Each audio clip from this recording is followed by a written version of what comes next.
Hi, welcome to this live webinar.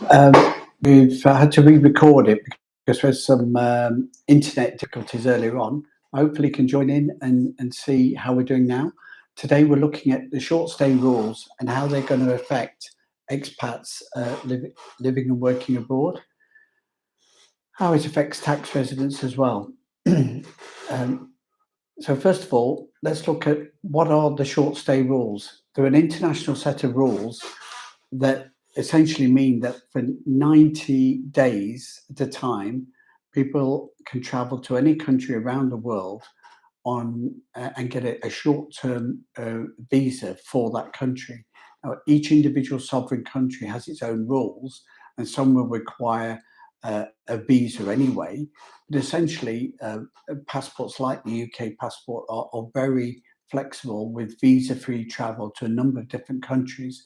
Therefore, short stay for tourism, to visit family and friends, business, or a short study, or a short creative piece of work, or transit doesn't require anything beyond a passport to travel in that location. But that is all going to change going forward. And what it will impact on is what your citizenship, your residency is. Your residency is not the same as your citizenship, and your tax residency is not the same as your residency or your citizenship as well, or your domicile. So all these things are factors to consider.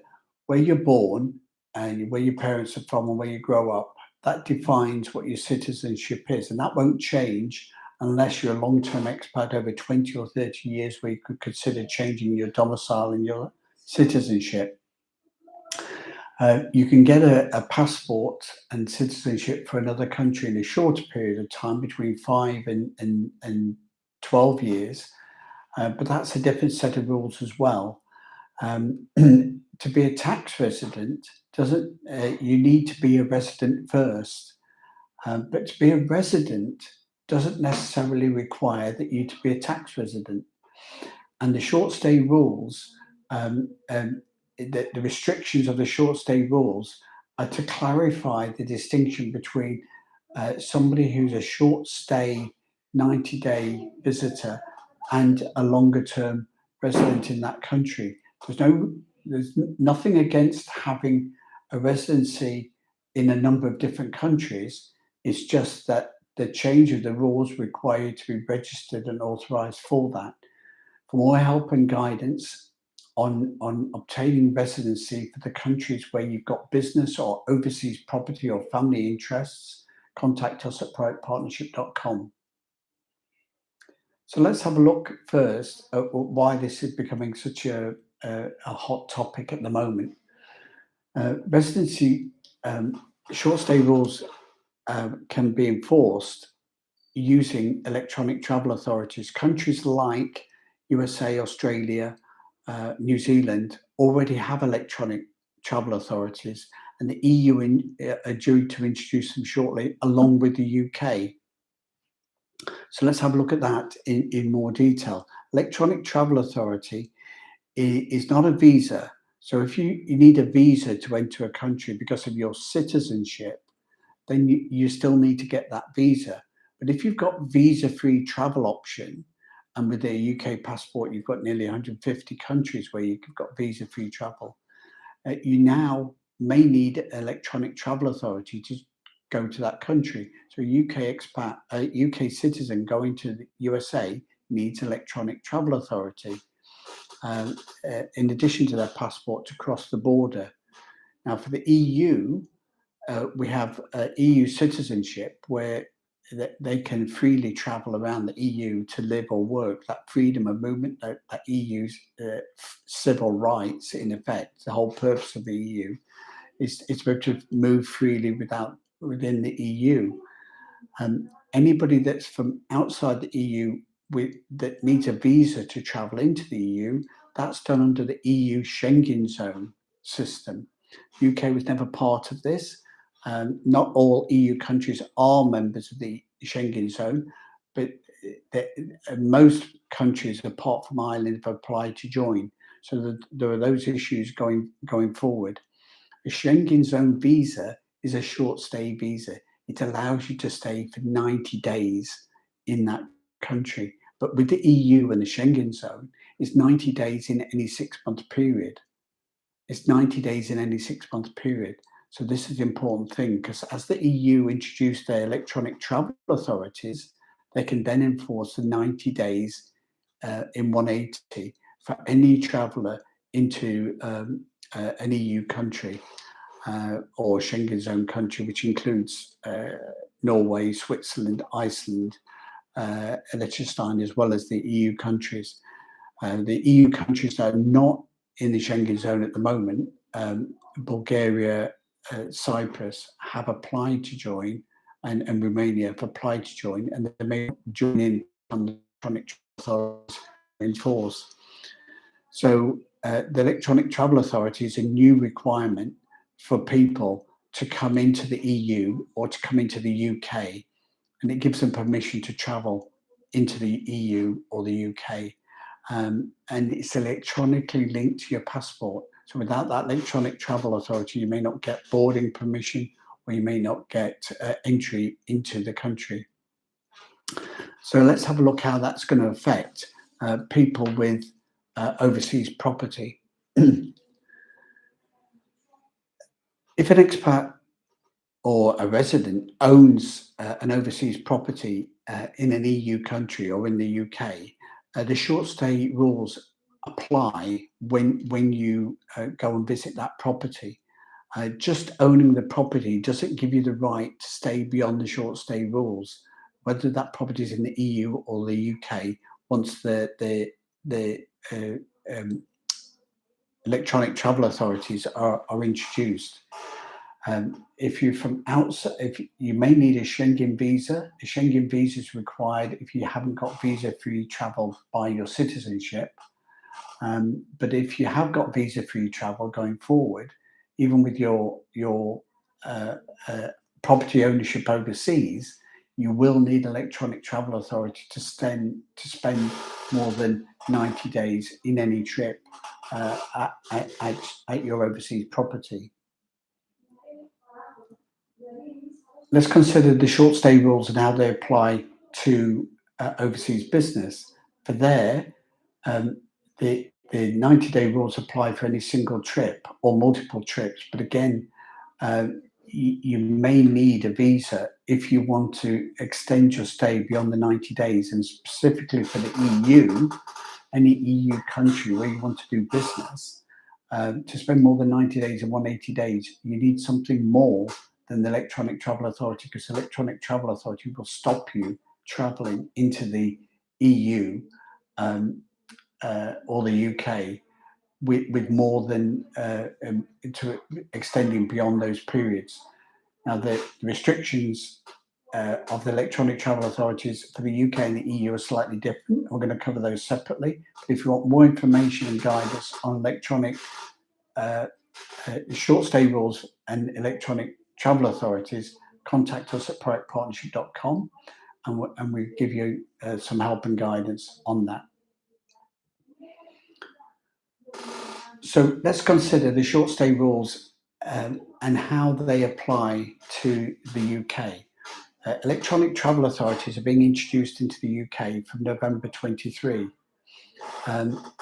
They don't apply to anybody that needs a visa to enter the UK via their citizenship. But from November 23, anybody who has got a visa-free travel into the UK potentially will require electronic travel authority. Again, this is in the early stages at the moment. From November 23, only citizens of Qatar, bless them, will be required to have electronic travel authority into the UK. But from February 24, all the other, most of the other Middle East countries, like Jordan, Bahrain, will require to have electronic travel authority as well to enter the UK. Other countries will be added. So on a case-by-case basis, potentially the UK has got its sovereign right to add other countries to that. The USA, for example, applies electronic travel authorities to all countries apart from even if there's visa-free travel in existence. Um, and, and the only exceptions to needing electronic travel authority to enter the UK will be if you've got an existing residency permit. So if you are an EU expat that's got pre-settled or settled status in the UK, you won't need an electronic travel authority. If you're an expat in the UK who's got indefinite leave to remain or has got a shorter term visa for work or to visit their property, you won't need the electronic travel authority.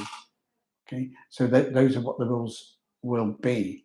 It's slightly more complicated with the UK because there's a separate Ireland UK agreement. So if you hold a British or Irish passport, you don't need electronic travel authority to enter the UK.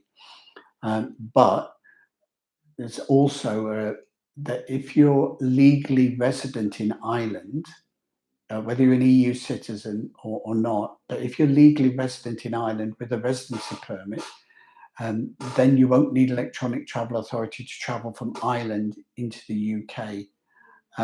Now, that's not a universal thing.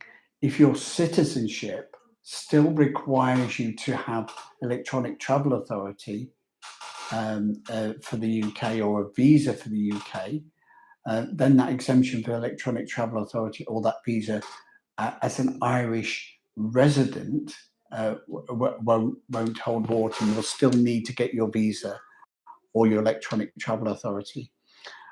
So anybody that's an Irish resident or with a legal resident permit in Cyprus, or if they're travelling from any of the British Isles, Guernsey, Jersey, Isle of Man, you won't need that electronic travel authority at the moment. You get the electronic travel authorities for the UK by applying online. It takes a few days. You can't do it on your way to the airport. You have to have it in place, but it lasts for 2 years. It applies for multiple visits, and you'll need it to board the aeroplane. You'll need it to cross the border and to get the, go through the customs area. But you'll also need it even if you're transiting through the UK. If your application for the electronic travel authority fails in the UK, it's very, very simple. Unless you've got visa-free travel, even if you've got visa-free travel, if you can't get electronic travel authority, then you'll need to apply for a visa for that transit or that visit into the UK. So from November 23, we'll update you with any other additional countries as they're added to the system. But for more information and guidance on residency permit rules and short stay restrictions for the UK, contact us at ProACTPartnership.com. One more point I just want to clarify is that with the UK, when you enter the UK with your electronic travel authority, you can stay up to 180 days. So the electronic travel authority doesn't give you a permit to stay beyond 180 days and become a tax resident in the UK in that year.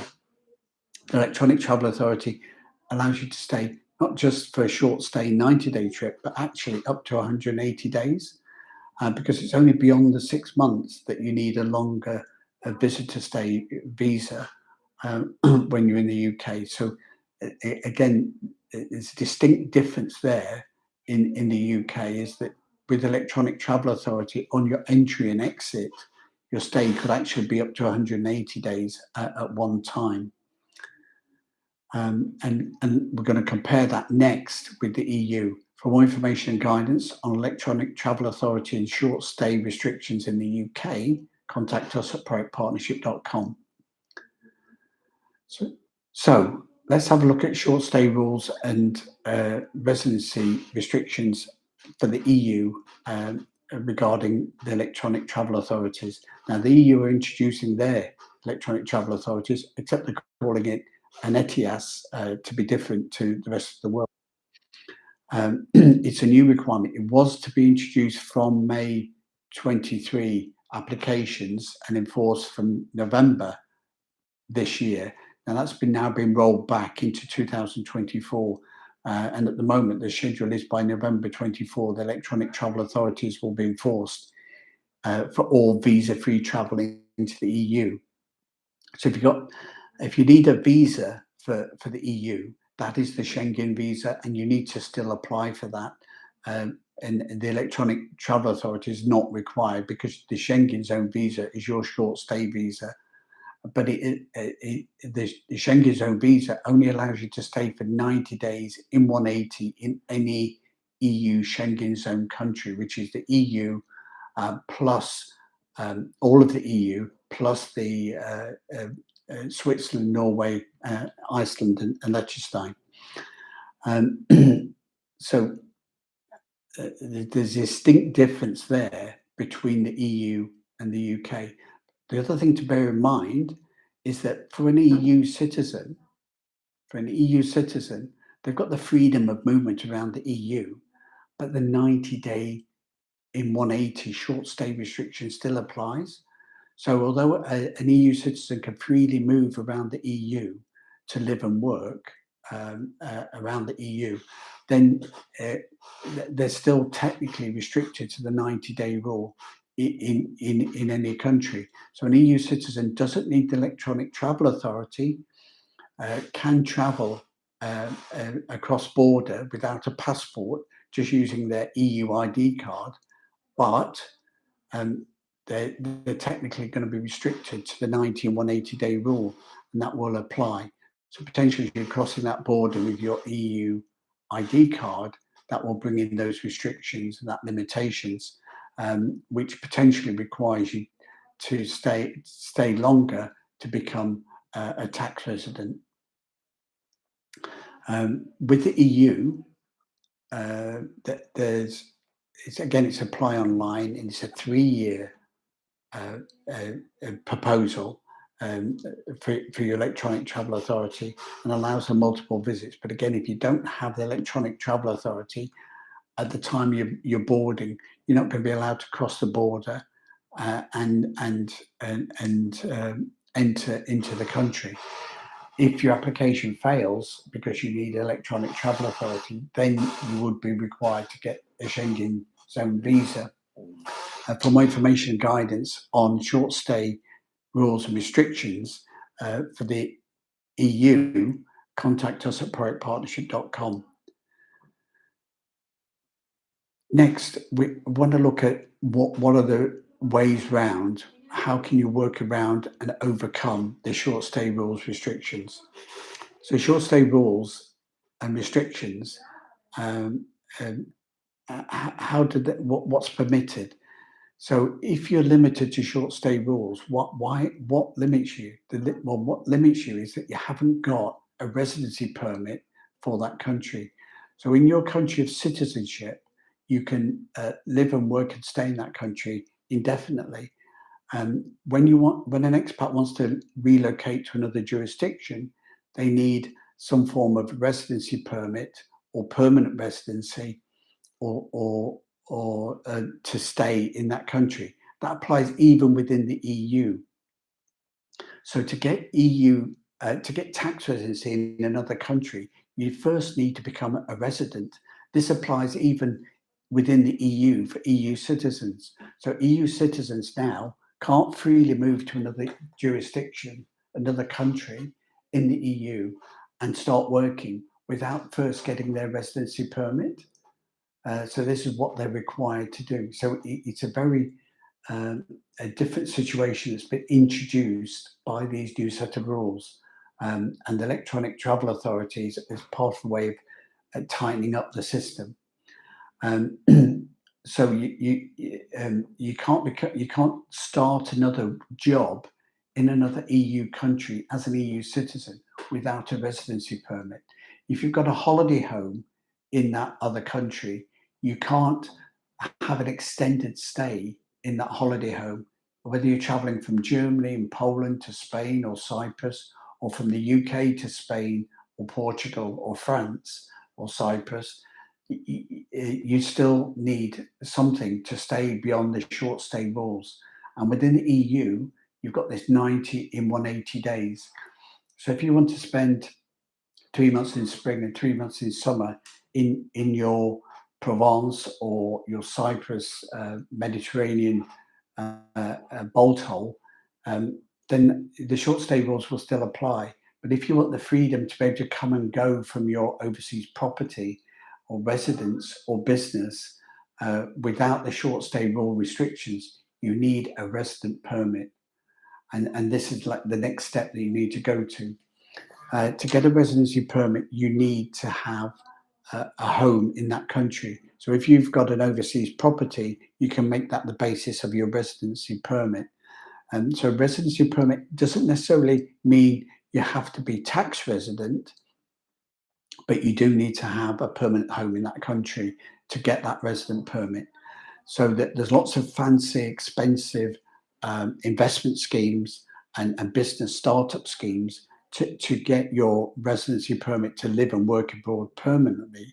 But if you've got a business where it requires you to move across border on a regular basis, especially into the EU Schengen zone, or you've got an overseas property where you want to visit regularly at your will and your freedom, and you've got the time to work remotely as a nomad in that overseas location, that freedom to spend what time you want in which jurisdiction you want is down to you to be taking that action and following that up. But you need to have the residency permit. So that does require a commitment for you to have um, a, a home in that country. That could be a tenancy, or it could be a property that you own. So it could be something that you're investing in as long-term family asset, or it could be a tenancy or connected with your business office and residency to get that a residency permit. Once you've got a residency permit, you don't need to become a tax resident, but you do become free of the short stay restrictions. So for an expat going into the UK, the Electronic Travel Authority will allow you to spend 180 days at a time, but it will restrict you from becoming a tax resident. So you could, if you do a 6-month, 4-month, 5-month trip, and then you go back, you could have a restriction with your Electronic Travel Authority. So you might need to have a residency permit. In the EU, whether you're EU citizen or UK or any other citizen of any other country, you are restricted to the Schengen zone 90-day in 180 short stay rules, in which case you need to establish a residency permit to be able to stay for 4 or 5 months at a time, or to make multiple visits, which might involve more than 3 months in 6 in any block. So there's lots of different impacts that this is going to have on the lifestyle of people that are living and working abroad, whether you're a nomad worker, whether you're a business trip worker, whether you've got an overseas office, or whether you've got an overseas property or family that are living and working abroad. The different scenarios can be brought in by the additional restriction and EU restrictions with the short stay rules. For more information and guidance on this and how it might impact you, contact us at ProACTPartnership.com, and we'll help and advise you on how to get the appropriate residency permit and or tax residency that you may need for living and working abroad. So thanks very much for listening, and join us again next time when we'll look at these topics on short stay residency and tax residency in more detail. Thanks very much for listening. We'll see you next time.